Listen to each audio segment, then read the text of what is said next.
Aleluia, Deus é bom. Diga, Deus é bom. Ah, Ele é maravilhoso.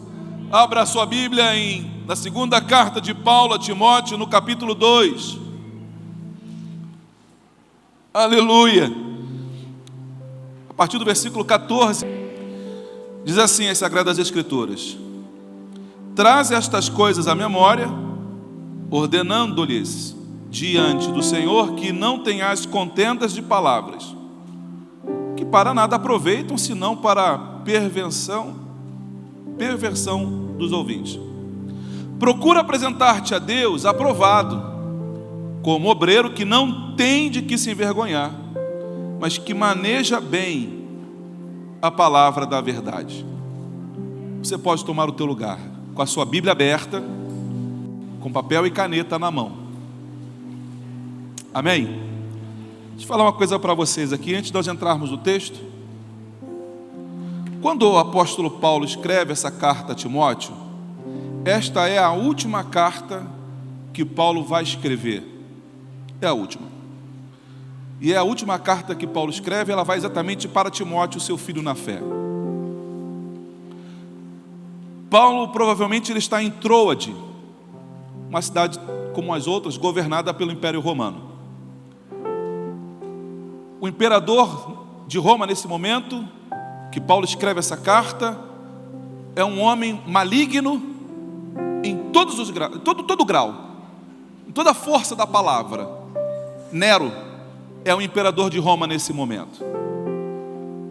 E a história vai dizer que Nero, ele taca fogo em Roma, ele incendeia Roma, e faz isso para satisfazer o seu próprio capricho e a sua própria maldade. E diz os historiadores que 1/3 de Roma se perde por causa deste incêndio que Nero provoca. E obviamente que aí Nero vai acusar os cristãos de terem colocado fogo na cidade. O imperador vai anunciar, vai fazer um anúncio dizendo que foram os cristãos que tacaram fogo em Roma. Então, a partir de agora, o povo, a nação romana, todo mundo vai se voltar contra os cristãos. E dá início agora, na era da história da igreja cristã, uma perseguição como nunca antes houve. É o início da história da igreja cristã, mas é uma perseguição que vai marcar, vai macular a história. Se você pegar alguns historiadores, como Eusébio de Cesareia e alguns outros historiadores, você vai descobrir as maldades que Nero e os seus aliados vão aplicar aos cristãos. E eu preciso pontuar isso para você aqui agora. Para quê, pastor? Para que você faça um contraste. E é importante que você faça um contraste hoje. Antes de começar a falar, eu preciso dizer para você que essa mensagem é para mim, amém? Essa mensagem é para mim. É para mim essa mensagem. Deus está falando comigo nesta noite. Eu tenho plena convicção disso.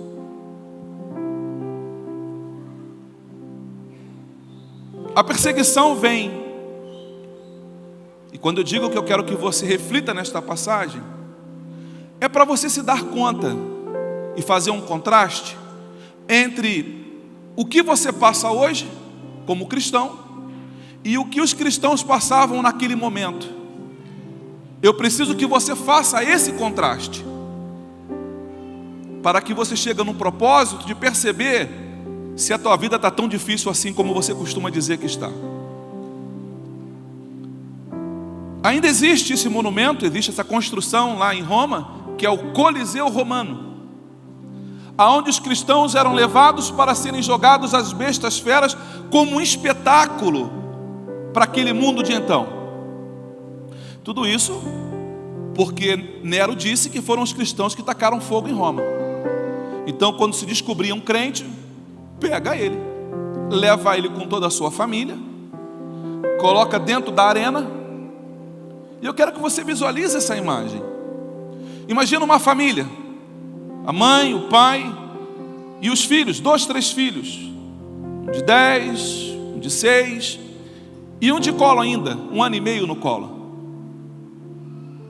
E agora essa família está no meio da arena. E eles sabem o que vai acontecer.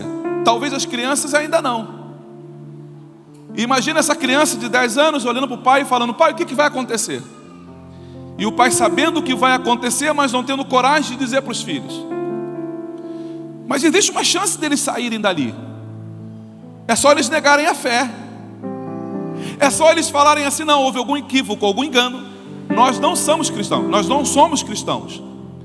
Fomos pegos distraídos, a gente é inclusive ateu, a gente nem acredita. Bastava eles dizerem que não eram cristãos. Tem aquela família ali, os filhos agarrados ao pé do pai, ao pé da mãe, e a arena toda vibrando, aplaudindo, esperando o espetáculo começar. Até que de repente uma porta se abre lá no canto, e de lá vai surgir 2, 3, 4 leões famintos, que estavam presos há alguns dias sem comer. E quando aqueles leões saem da porta, se deparam com um grupo de pessoas. Imagina o pânico, o desespero daquele pai junto com os seus filhos. E esses leões chegam, vão se aproximando cada vez mais. E o que você consegue ouvir daquela família, daquelas famílias que estão ali, não é nada diferente disso que eu vou dizer aqui agora para você. Louvado seja o teu nome, Senhor. Glorificado e exaltado seja o teu nome. Senhor, não importa o que vão fazer com a minha carne, porque já já eu estarei contigo aí na eternidade. Senhor, guarda os meus filhos, Senhor. Ah, Pai, nós te louvamos e nós te amamos, porque o teu filho morreu primeiro no meu lugar. Ah, Deus, dai-me da tua graça, Senhor, louvado seja o teu nome. E de repente eles começavam a entoar um cântico ali naquele lugar. E o povo na arena para poder ouvir o que eles estão cantando. E de repente eles começam a cantar: Tu és maravilhoso, Senhor. Tu és santo, Deus. Tu és bom, Tu és digno, Tu és fiel, Senhor. E ali eles cantavam sobre a fidelidade, a bondade e a misericórdia de Deus, mesmo diante da morte iminente. É preciso que hoje nós paremos um minuto e nós passamos a refletir sobre como nós temos vivido o nosso evangelho, como nós temos vivido aquilo que nós dizemos que é cristianismo. Eu preciso ir para casa hoje pensando sobre isso. Que tipo de crente eu sou? Porque essa geração, a minha geração, é a geração do dodói. Se alguém olhar atravessado, se o pastor não cumprimentar, eu vou sair da igreja. Aí deixa de ler a Bíblia, deixa de orar, deixa de ter comunhão com os irmãos. Por quê? Porque os seus caprichos não foram atendidos. Deixa eu abrir um parênteses para explicar uma coisa para você. Eu nasci na Assembleia de Deus, em Madureira. Já falei isso algumas vezes. Eu ainda tenho dificuldade, por exemplo, de ver fumaça no altar. Eu ainda tenho dificuldade. Eu não proíbo. Eu ainda olho com dificuldade para a fumaça, para a iluminação. Mas pastor, por que o senhor não proíbe? Porque isso não é doutrina. Isso é costume. Há um grupo de pessoas que tem dificuldade, assim como eu, para ver fumaça, para ver o pessoal dançando aqui em cima. Sabe? Algumas pessoas têm dificuldade. E particularmente falando, eu não vejo muita... Eu olho lá de baixo, alguém dançando aqui em cima, eu não fico mais crente porque ele está dançando aqui em cima. Mas eu preciso entender que ele tem a forma de expressar o amor dele para com Deus. Então eu preciso olhar para isso com tolerância, porque isso é costume, não é doutrina. Eu tenho dificuldade para ver luzes aqui em cima, mas eu preciso ter paciência, porque tem gente aqui embaixo que gosta disso. Agora eu preciso que os que gostam disso também tenham paciência e tolerância com aqueles que têm, como eu, dificuldade para ver coisas como essa. Porque nós vamos continuar habitando juntos e servindo a Deus juntos, e vamos morar na eternidade juntos.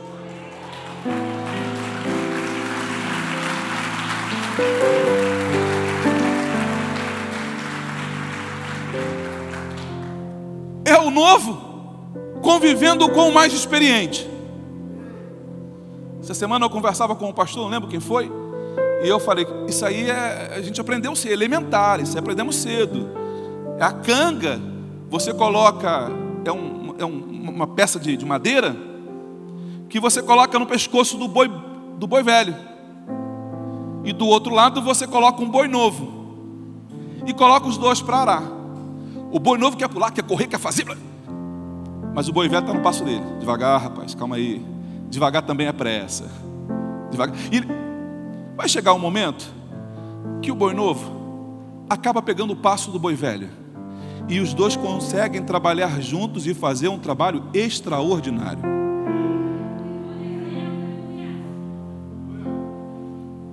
Voltando para o texto. É esse cenário que eu estou dizendo para vocês. Os cristãos sendo assassinados de forma cruel. Ursos são levantados, soltos para devorar o povo que está na arena. Imagina vocês, alguém pegar, se você tem curiosidade, depois leia sobre o assunto, você vai ficar assustado. Teve um dia que eu peguei um livro para ler sobre esse assunto e eu tive pesadelos à noite durante alguns dias. Eu tive pesadelo. Eu fiquei tão assustado com a crueldade, com o tamanho da barbaridade que eles faziam com o povo, que eu tive durante alguns dias, algumas semanas, eu tive pesadelos à noite. Parece o susto que eu levei. Eles pegavam os cristãos e colocavam pele de animais nele e tacavam fogo. E eles serviam de tochas humanas para clarear todo o auditório. E o povo batia palmas e festejava por causa disso. É nesse clima, é vivendo assim, os cristãos fugindo porque a qualquer momento vão ser levados para o Coliseu para serem devorados ou por feras ou pelas chamas, que Paulo está em Troade e eles recebem uma ordem de prisão. Paulo é levado de Troade para Roma. E quando Paulo chega em Troade, quando Paulo chega em Roma, depois de vir de Troade, Paulo é jogado num calabouço, numa prisão, um quadrado, um buraco transformado em cela. Paulo é jogado ali dentro.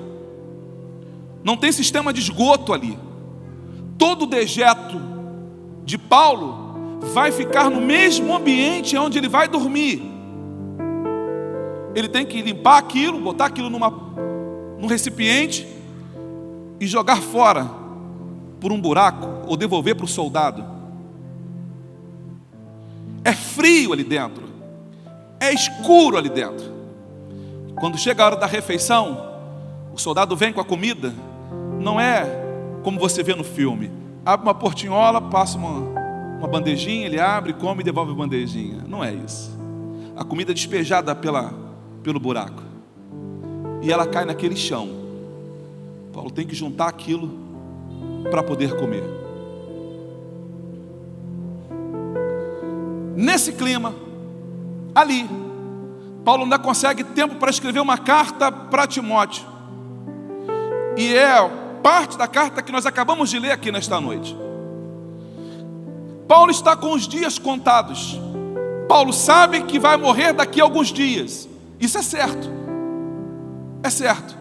Paulo é o líder dos cristãos que tacaram fogo em Roma. Como Paulo é o líder, pega ele e vai servir de exemplo para todos os outros cristãos daquela cidade. E aí, Paulo manda essa carta para Timóteo, e ele fala: Timóteo, procura apresentar-te a Deus aprovado, como obreiro que não tem do que se envergonhar, que maneja bem a palavra da verdade. Você consegue entender que esse homem está morrendo, mas ele está preocupado com a vida dos seus amados irmãos? Ele está preocupado em que Timóteo não se desvie, mas que Timóteo continue mantendo a fé. Que Paulo está querendo de Timóteo é que ele não perca a esperança nesse Deus que tudo pode. Ele manda para Timóteo uma carta e ele diz assim, no versículo 9 do capítulo 4, ele vai dizer assim: procura vir ter comigo depressa, Timóteo. Por que o apóstolo Paulo fala isso? Porque Paulo tem duas certezas. Primeiro, que o inverno está chegando. E isso você vai ver no final do capítulo 4, lá no versículo 21, porque ele diz: procura vir antes do inverno. Paulo está numa cela fria, escura, e ele fala para Timóteo: procura vir antes do inverno. Venha rápido, venha depressa, porque primeiro, se você chegar depois do inverno, eu vou morrer congelado aqui dentro. Procura vir depressa. Por isso que no versículo 13 ele fala: quando vieres, traze a capa que deixei em Troade na casa de Carpo. Venha depressa, porque o negócio aqui está difícil. Paulo está dizendo assim: se você demorar, Timóteo, você não vai me encontrar mais vivo.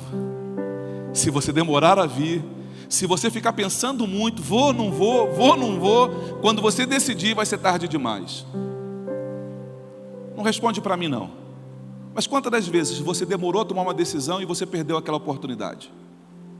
Quantas vezes nós decidimos tarde, ficamos protelando uma decisão? Não sei se eu faço, eu não sei, eu vou pensar melhor. Aí passou um mês, 2 meses, já estamos terminando o ano. E você protelou muitas coisas que você disse que faria lá no começo do ano. E o ano já acabou. O último domingo do mês de novembro. Semana que vem já estamos em dezembro. Paulo manda essa carta para Timóteo porque Timóteo também tem medo. Timóteo está pensando assim: o que vão pensar de mim? O que vão dizer de mim? Se me virem com um prisioneiro sentenciado à morte. Eu não quero morrer assim. É por isso que Paulo, quando escreve essa carta para Timóteo, ele fala assim: não se envergonhe do Evangelho, não se envergonhe de mim, não tenha vergonha, cumpre aquilo que Deus te chamou para cumprir. A vergonha e o medo de Timóteo tem uma razão de ser. Se descobrirem que ele é crente, provavelmente Timóteo vai ser jogado lá para as bestas feras devorarem. E por que nós nos calamos hoje? Por que nós não anunciamos Jesus hoje? Por que nós não falamos do amor do Senhor? Por vergonha? Com medo de morrer? Com medo de não sermos aceitos? Então a pergunta que o Espírito Santo faz para mim nesta noite, tomara que ela reverbere e sirva para você também. A quem é que nós estamos procurando agradar? A Deus ou aos homens? Certa vez Jesus disse: não tenham medo daqueles que podem apenas destruir o teu corpo. Antes, tenham temor por aquele que pode matar tanto o corpo quanto jogar a alma no inferno. É esse o temor que tem que me nortear. É saber que um dia eu vou estar diante do Senhor. E é por isso que Paulo diz: procura apresentar-se a Deus aprovado. Apresentar-se a Deus é estar diante do Senhor. É estar diante do Senhor disposto e disponível para ser por Deus avaliado. Quem serviu o quartel vai entender muito bem isso. O soldado está na formatura e o sargento, o oficial, ele vai passar em revista a tropa. Ele vai ver como a tropa está arrumada. Em alguns momentos, o sargento vinha com algodão para passar no teu rosto. Se ficasse algodão no rosto, é porque a tua barba não estava bem feita. Aí ele só dizia assim: fora de forma, 4 dias de prisão. A pessoa recolhia e levava. Ele olhava para o teu cinto, para a fivela, não está brilhando, leva ele, relaxado, 3 dias de pernoite. Esse coturno, esse sapato, não está brilhando como deveria, 3 dias de pernoite. Por que isso acontecia? Porque o soldado estava disponível para ser avaliado pelos seus oficiais. Nós também seremos avaliados pelo Senhor. Como está a tua vida? Como está a tua roupa? Como está a tua vida e a tua santidade diante do Senhor? Como vai fazer comigo? Como está o Gesiel diante do Senhor? Como estão as tuas vestes, Gesiel? Tem mancha na tua roupa? Tem mácula na tua roupa? Ou você está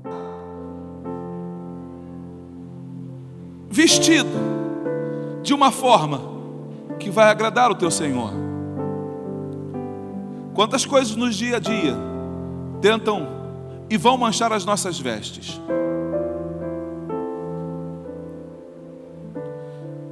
Paulo diz: procura apresentar-te a Deus aprovado. Primeiro, Timóteo deveria ter uma visão clara sobre o seu propósito. E depois dessa visão clara, se esforçar ao máximo no estudo da palavra para poder cumpri-lo, porque Deus iria avaliar o serviço prestado. Deus desceu para ver a construção da torre, lá em Gênesis. Deus desceu para ver os passos de Jó. Desceu para ver como o povo estava procedendo no Egito. É apenas para mostrar para você que Deus desce sim, para ver as nossas ações e o nosso comportamento. Na Torre de Babel ele desceu para ver o que o povo estava fazendo e como estava fazendo. Caim e Abel não foram avaliados pelo Senhor? O que Caim entregou, o que Abel entregou, não foi avaliado pelo Senhor? Foi. Por que você acha que comigo e com você vai ser diferente? Deus vai sim avaliar o nosso trabalho. Eu me lembro, e não é assim, as donas de casa querem dar uma faxina em casa, aí elas ligam para aquela faxineira, né, para a diarista: quanto custa aí a tua diária? Ó, eu custo R$300, eu cobro a diária. Nossa, tá salgado, hein? Mas ninguém faz o serviço que eu faço. Aí você vai lá e contrata ela para fazer o serviço na casa. Você sai de casa e deixa ela fazendo o serviço.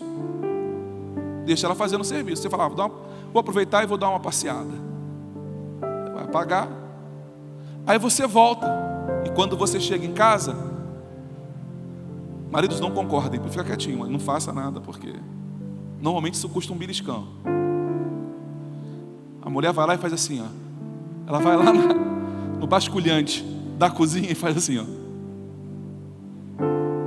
Assim, se fosse para fazer isso, eu tinha feito. Aí ela vai lá no box do banheiro. Ela passa o dedo no box do banheiro. Se fosse assim, eu tinha feito. Ela vai nos cantos da casa para ver se tem sujeira nos cantos da casa. Ela dá uma olhadinha debaixo do sofá. Ela vê a poeira lá embaixo.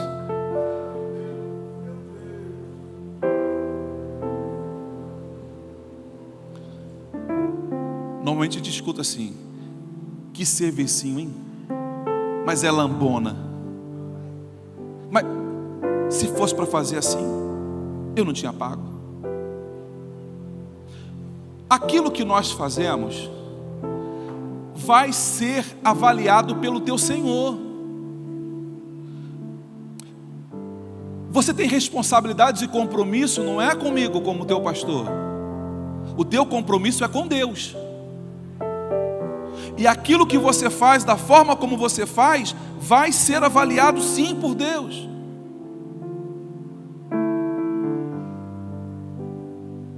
Tem gente que se engana com isso. Acha que está fazendo para agradar o pastor. Eu vou ficar feliz mesmo, porque é um serviço a menos. Eu vou ficar feliz. Mas se engana quem pensa que faz isso para o pastor.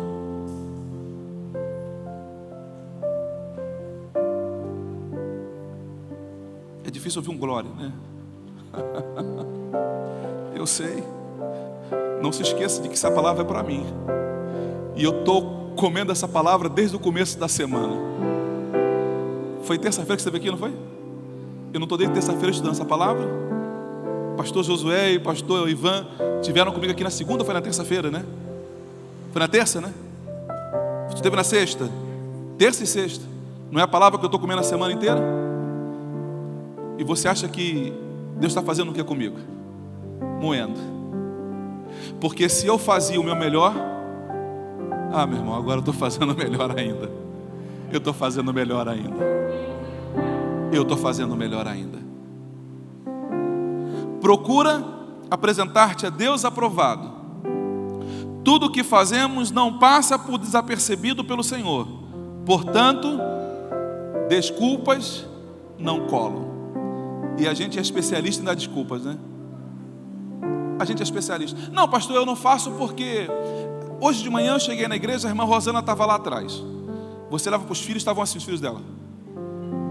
Tadinhos. E ela estava tentando abrir o olho para ver se conseguia ficar acordado. Aí quando ela me viu, me cumprimentou, fui conversar um pouquinho com ela antes do culto começar, e ela falou: pastor, como foi difícil? Porque as pessoas que querem ajudar são poucas. Poucos se apresentam para ajudar. Mas para criticar, pastor, aparece uma montoeira de gente. Pastor, eu até pensamos em não fazer, porque alguém falou assim: não temos recursos humanos, porque quase ninguém se apresenta. Teve uns corajosos que vieram ajudá-la. Teve uns corajosos. Mas faltam-nos recursos humanos, faltam recursos financeiros, pastor. E até pensamos em não realizar. Mas, pastor, depois de ver aquelas crianças tão querendo tanto aquele acampa dentro, querendo tanto aquela atividade, vamos fazer com o recurso que nós temos. E eu falei: como é que foi o resultado? Aí ela começou a chorar. Ela falou: pastor, teve criança que chegou à noite e chorou porque não queria ficar. E acabou ficando. E quando foi de manhã, elas choraram porque não queriam ir embora. Pastor, Deus visitou as crianças aqui neste lugar. Nós vimos crianças chorando na presença do Senhor. Nós vimos adultos enxugando lágrima porque Deus os visitara na madrugada. Se ela fosse esperar o melhor momento para fazer, com pessoas o suficiente para ajudar, com recursos financeiros suficientes para ajudar, talvez nunca tivessem feito. Mas porque ela fez com o que tinha, Deus abençoou. O que Deus está dizendo para mim nesta manhã, desde de manhã cedo, é: faça conforme as tuas forças. Faça conforme as tuas forças. Porque naquele dia as minhas desculpas não vão colar diante do Senhor. Senhor, eu não fiz porque eu não tinha uma roupa adequada para ir, Senhor. Senhor, eu não fiz porque eu não sabia, Senhor. Irmãos, às vezes, eu não sei se com você acontece assim, às vezes eu dou algumas desculpas para minha esposa, que nem eu acredito na desculpa que eu dei. Você não passou nenhuma vassoura na casa hoje? É, porque eu estava muito ocupado. Aí me aparece um cenário assim em cima, assim, eu lembro do meu dia. Falei: eu podia ter feito sim. Eu podia. Esquece isso, tá? Quando acabar o culto, você deleta isso. Deleta isso. O que fala no altar não vale para ficar replicando em casa, não. Acabou aqui, acabou aqui. E eu falo: nem eu acredito no que eu falei, mas eu tenho uma esperança de que ela acredite naquilo. Eu fico: Senhor, faz ela acreditar nesse negócio. Ajuda, Senhor. Por que a gente acha que com o Senhor vai ser diferente? Deus vê tudo. Deus sabe de tudo. Deus vê e ouve tudo. Ninguém vai conseguir, ninguém será capaz de tentar enganar e enrolar Deus, irmãos. Se esforce para fazer o melhor que puder, para receber a aprovação do Deus a quem você serve. Faça o teu melhor. Deixa eu dar uma palavra aqui para os nossos obreiros. Não é assim que acontece? Às vezes eu recebo muita gente falando assim para mim: pastor, eu tenho um chamado, eu tenho um chamado para ser pastor. Eu olho assim, eu falo: Jesus, não sabe o que está falando. Ser pai, perdoa porque não sabe o que diz. Porque ele olha daí de baixo e vê os 5 minutos de microfone, os 5 minutos de evidência, os 5 minutos de uau, vê os 5 minutinhos, vê o tempo do que está aqui em cima, mas não faz ideia do antes disso e do depois disso. Não faz ideia. A Bíblia diz, e é uma palavra bem específica para os meus obreiros aqui nesta noite, que Paulo, dentro da carta de Timóteo, ele vai dizer assim: olha, porque todos, diga todos, coletivo universal, me abandonaram. Paulo, quando está diante do júri, vai ser julgado e sentenciado à morte. Paulo dá uma olhadinha para o banco dos réus, e quando ele olha, ele não vê ninguém. Aí Paulo de repente começa a lembrar: puxa vida, A irmã fulana, eu fui na casa dela orar pelo filho que estava com Covid. Fulano estava no hospital, eu fui visitar. Uau, fulano estava... E eu fui atender. Fiz campanha de oração. Acordei durante um mês inteiro de madrugada para orar para aquela família. Uau! Fui fazer visita. Jejuei por aquele casamento. Jejuei por aquele filho que estava drogado. Aí ele olha para o banco dos réus, não vê ninguém. Aí ele fala assim: todos me abandonaram. Então, obreiros, não fique esperando a aprovação de A ou de B, não. Não fique esperando. Se quer ser obreiro, se há um desejo no teu coração de ser obreiro, comece a se acostumar e não ter primeiro reconhecimento.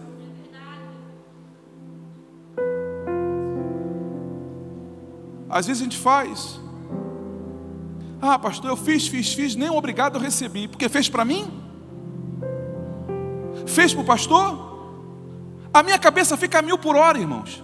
Tem um videozinho agora rolando na internet aí, de um cara tomando um cafezinho e um monte de coisa passando na cabeça dele, né? A vida de um pastor é assim. Eu estou tomando um cafezinho e estou pensando aqui numa série de coisas. Na irmã que eu atendi de manhã ontem com a minha esposa, que o namorado estava batendo nela. Levanta a camisa e mostra o braço roxo, porque o namorado estava espancando ela. E eu falei: o que você fez? Pastor, eu tomei coragem e denunciei ele. Parabéns. Parabéns. Agora some. Desaparece. Ajusta a tua vida.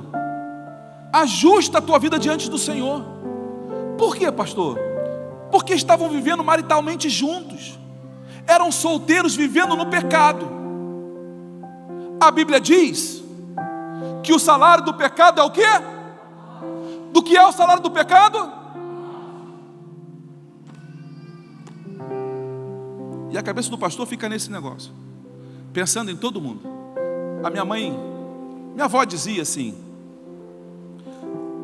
uma mãe, ainda continua sendo para os obreiros, uma mãe é para 100 filhos, mas 100 filhos não são para uma mãe.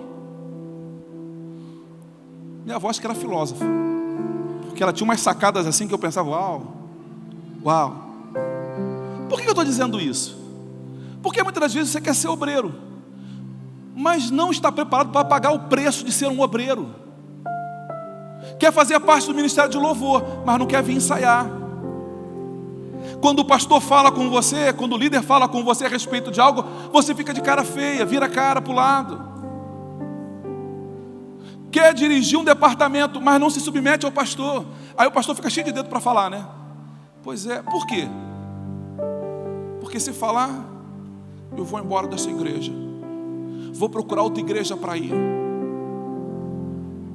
Aí o pastor tem que ter sempre tato para poder falar: oh, meu irmão, oh, querido, lindinho de Jeová, oh, amado, oh, querido, você sabe que você é especial, né? Ah, eu sei. Seria possível, na medida da... Será que seria possível, assim, quem sabe, você me ajudar? Ah, pastor, eu ajudo. Aí você pede: ah, pastor, eu vou pensar.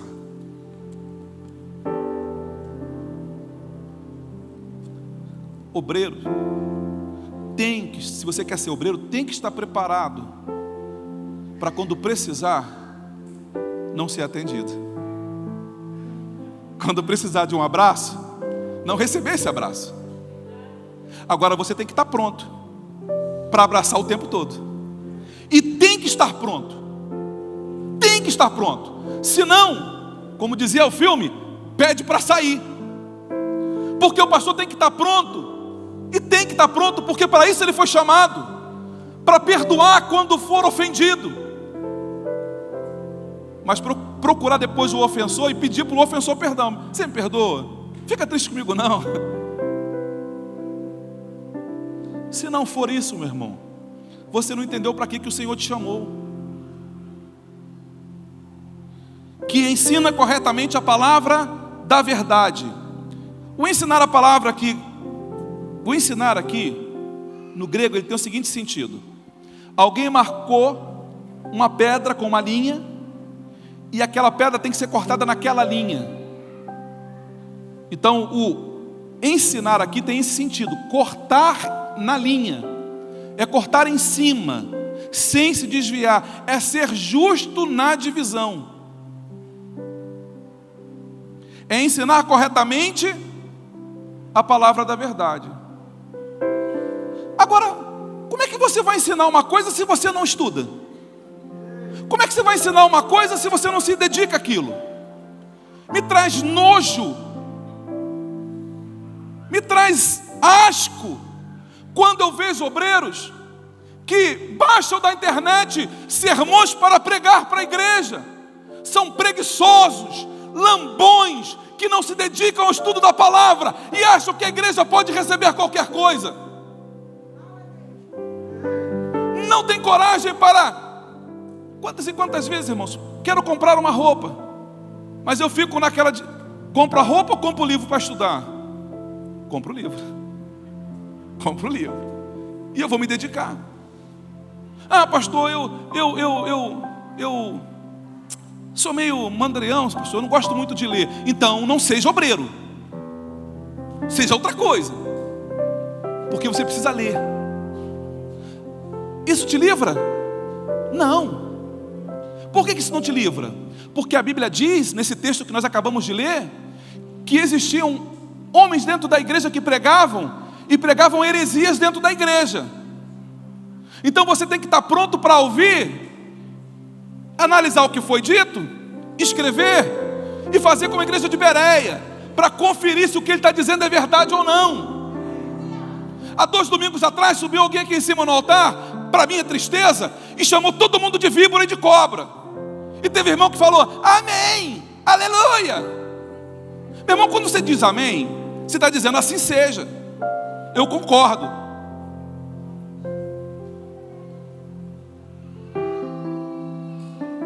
Você tem que estar apto para quando você ouvir alguma coisa, você fala: oh, peraí, tem alguma coisa errada aqui.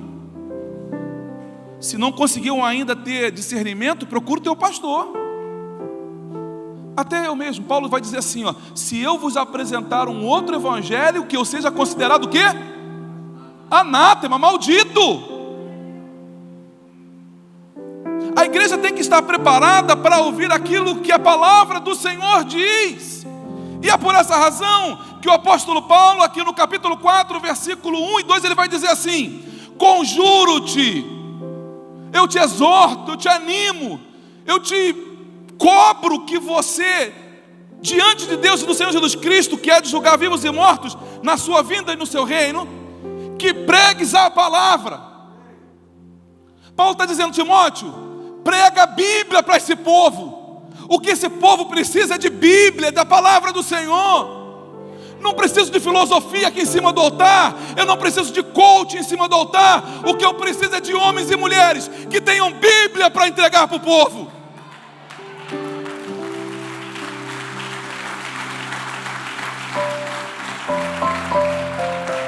Mas Paulo vai dizer que existe no meio do povo uma turma que tem comichão no ouvido. O que é isso? É que ele quer ouvir aquilo que agrada. Ah, não era bem isso que eu queria, não. A palavra, pastor, essa é a palavra para domingo à noite? Ué? Não? Não é para domingo à noite? Para quando é então? Para terça? Terça não tem culto, varão. É para hoje. Porque eu preciso alimentar a minha alma. No meu prato que eu vou comer, pode ter churrasco, mas tem que ter brócolis. Avisa lá, tem que ter brócolis. Avisa lá. Tem que ter um alface. Tem que ter um legume. Porque isso é saúde para o teu corpo. Vai ter que ter um gilozinho lá, um quiabo. Vai ter que estar lá um agrião, um espinafre. Está falando.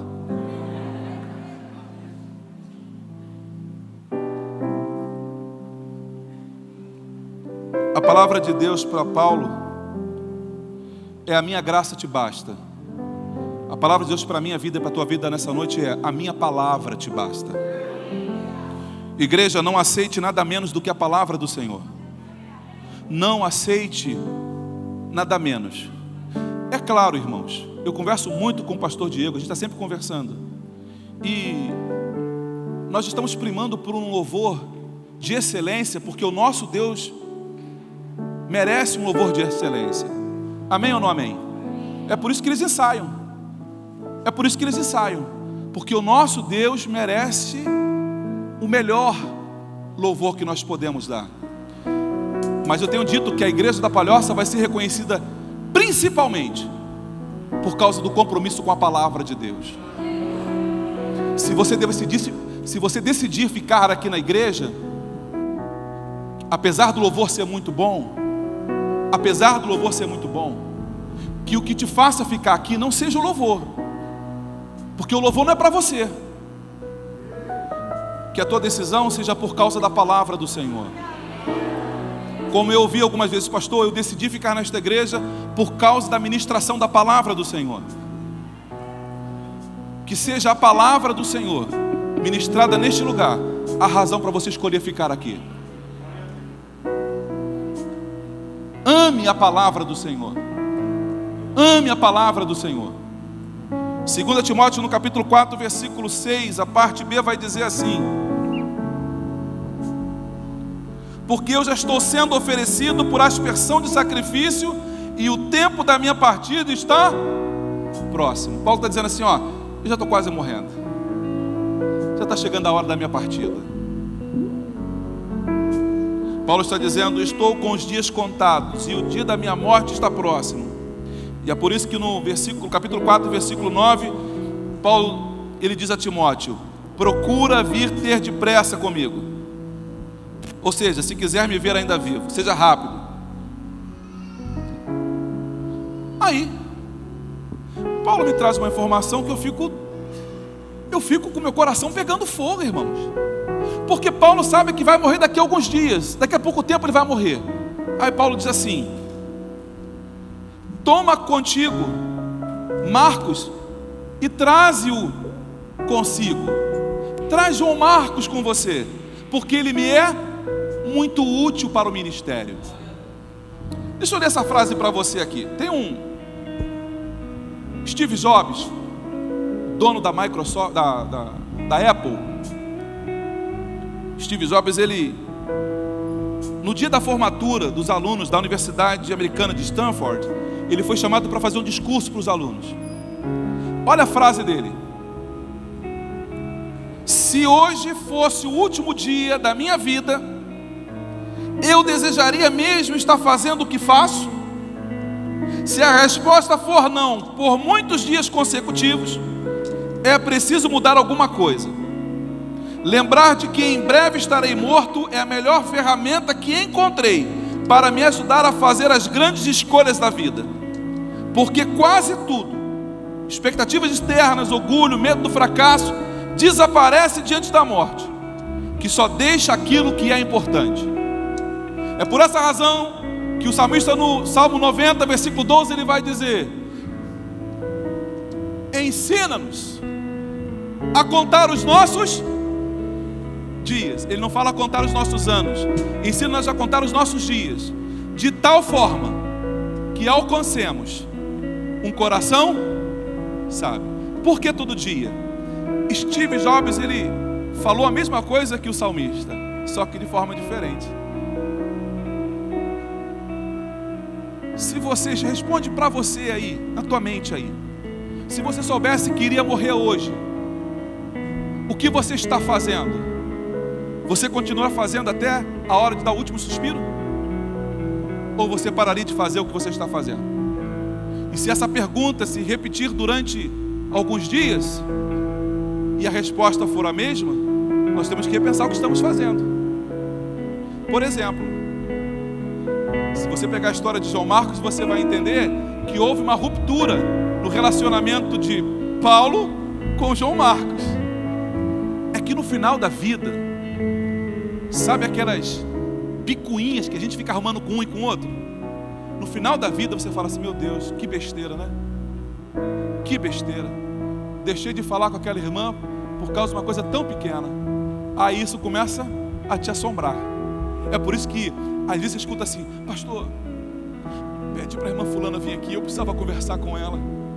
Aí ela quer pedir perdão no leito de morte, porque ela não quer partir sem resolver essas pendências.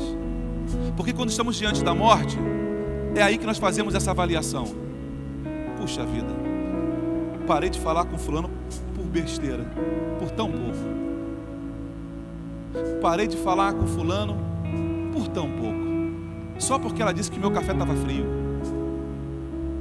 Só porque, mas não é assim, irmãos. Ah, pastor, ela era minha amiga e nem falou que eu estava bem, que eu estava bonita, nem curtiu a minha fotografia lá no Instagram e disse que era minha amiga. Aí porque ela não curtiu o Instagram, você ficou de mal com ela. Sim, pastor, porque ela era minha amiga, ela tinha que curtir. Aí parou de falar com o amigo por causa disso. Paulo está dizendo assim: olha, traz João Marcos. Mas ele continua e ele fala assim, versículo 13: e os livros, principalmente os pergaminhos, me traz também. Livros no grego você já sabe. Livros no grego é Bíblia, ou Biblos. Ela se chama Bíblia porque contém vários livros. Por isso que nós chamamos de Bíblia. Nós chamamos pelo nome dela no grego, Bíblios, ou Bíblia. Paulo está dizendo assim: Timóteo, traz a minha Bíblia que eu estou sentindo falta dela. Eu saí tão rápido de Troade que até esqueci os meus livros na tua casa. Tem gente que passa a semana inteira sem olhar para esse livro. Não tem amor, não tem apego, não tem uma relação boa com esse livro. Parece que Paulo está dizendo assim: olha, quando chegar o meu momento final, que eu tiver que dar o meu último suspiro, eu quero fazer isso abraçado com a minha Bíblia. Eu quero fazer isso com a minha espada em punho. Sabe como é que morrem os grandes generais da vida? Pergunta para eles: como é que você gostaria de morrer, general? Ele vai falar assim, ó: com a minha espada na mão e no campo de batalha. Nenhum general quer morrer deitado numa cama de hospital. Eles querem morrer no exercício da sua função, comandando. Paulo está dizendo assim, ó: quando a hora chegar, eu quero estar com a minha espada na mão. Meu irmão, a partir de hoje, se você não tem ainda esse apego pela palavra do Senhor, deixa eu falar algo para você. Entra na internet essa semana, escolha uma Bíblia bonita, pague caro por ela, pague caro por essa Bíblia, escolha a melhor Bíblia que você puder. Quando você quer comprar um carro, você não faz isso? Quando quer comprar uma roupa, você não faz isso? Escolha a melhor Bíblia que você pode ter, pague caro por ela e ame o que está escrito ali. E não abra mão daquela palavra do Senhor. Eu não consigo entender pessoas que esquecem Bíblia no culto. E às vezes passa a semana inteira e ninguém procura. E a Bíblia fica ali. Aí, pastor, o que a gente faz com essa Bíblia? Deixa aí, vamos montar um museu dos soldados que esqueceram a arma e não voltaram para buscar. Quantos? Hoje de manhã saí do culto com meu filho. Foi ontem, né? Vim aqui ontem para ver a arrumação aqui. Vim atender uma irmã aqui na igreja com minha esposa. E quando eu estava saindo, eu falei: meu Deus. Ela: o que foi? Esqueci minha Bíblia na igreja. Fiz o carro, fiz a volta com o carro, voltei aqui na igreja. Entramos e peguei minha Bíblia, estava ali em cima. Porque na hora que eu fui sair da minha sala, eu fui fechar a porta, peguei a Bíblia e botei na mesa para fechar a porta. E quando eu saí naquela correria, acabei saindo esquecendo a minha Bíblia. Na esquina, eu falei: vou voltar para pegar a minha Bíblia. Tem gente que tem um mês que perdeu a Bíblia. Um mês que perdeu a Bíblia. Então tem um mês que não lê. É aquela história do pastor que chega na casa da irmã, vai visitá-la, ele fala: irmã, eu queria dê uma palavra de Deus para a irmã. Ah, pastor, eu não estou lendo porque já tem 6 meses que eu perdi meu óculos. E tem 6 meses que eu perdi o óculos, pastor. O neto vem adiante com uma Bíblia na mão e fala: vó, achei tua Bíblia. E ela entrega para o pastor. E quando o pastor abre a Bíblia, tem um óculos lá dentro. Se ela tivesse pelo menos buscado a palavra do Senhor, tinha achado o óculos dela.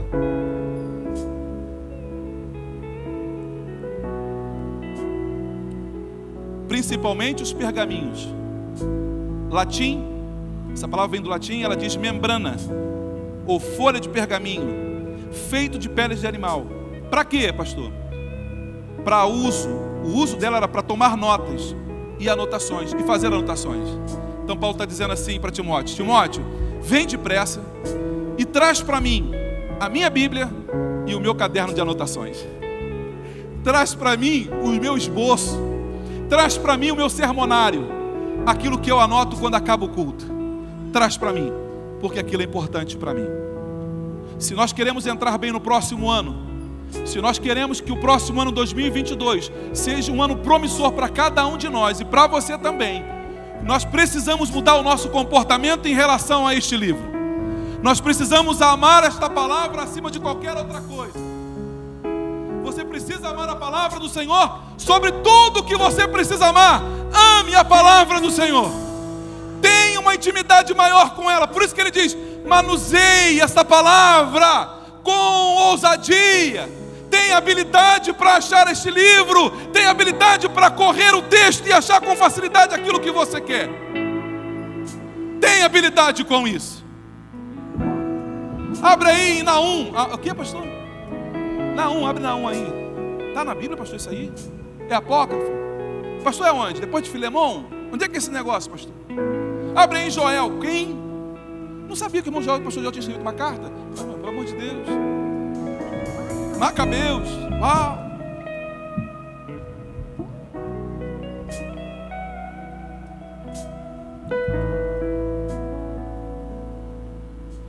Irmãos, a maior profecia que você precisa está aqui dentro.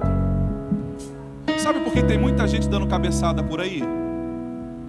Sabe por que tem muita gente dando cabeçada? Olha, eu sou pentecostal, tá? Falei domingo passado que na terça-feira na sede Deus falou comigo através do profeta. Na quinta-feira Deus usou o pastor Félix para confirmar a mesma coisa que falou comigo na terça na sede. Então, eu acredito em profecias. Amém? Mas eu não fico correndo atrás de profecia. Aí Deus falando, não? Tu olhou para mim e não viu nada, não? Nada. Você viu alguma coisa? Deus te falou alguma coisa? Falou. Bota a mão aqui, fala, faz uma profecia para mim. Faz uma profecia aí, faz uma profecia para mim. Faz uma profecia aí. Todas as vezes que a gente se comporta assim, a gente cria no outro a possibilidade dele trazer miséria para a minha vida. Por quê, pastor? Porque eu me sinto, aspas, como profeta, na obrigação de dar uma profecia para você. Como Deus não me deu nada, eu acabo fabricando uma profecia.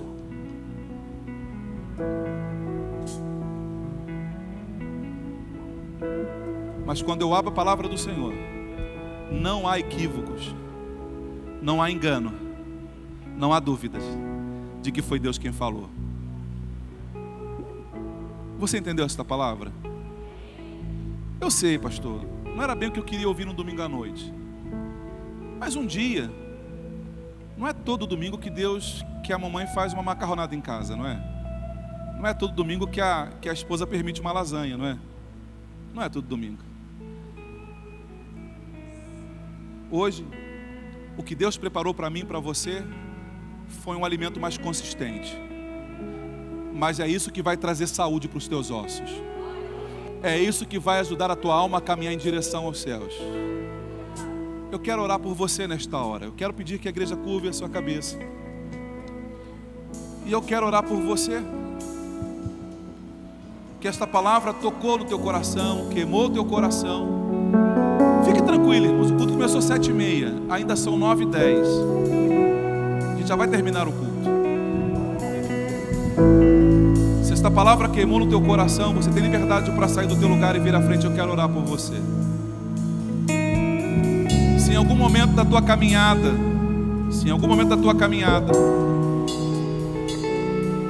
ou a vergonha, ou a timidez te fez abandonar o caminho, você pode restaurar isso nesta noite.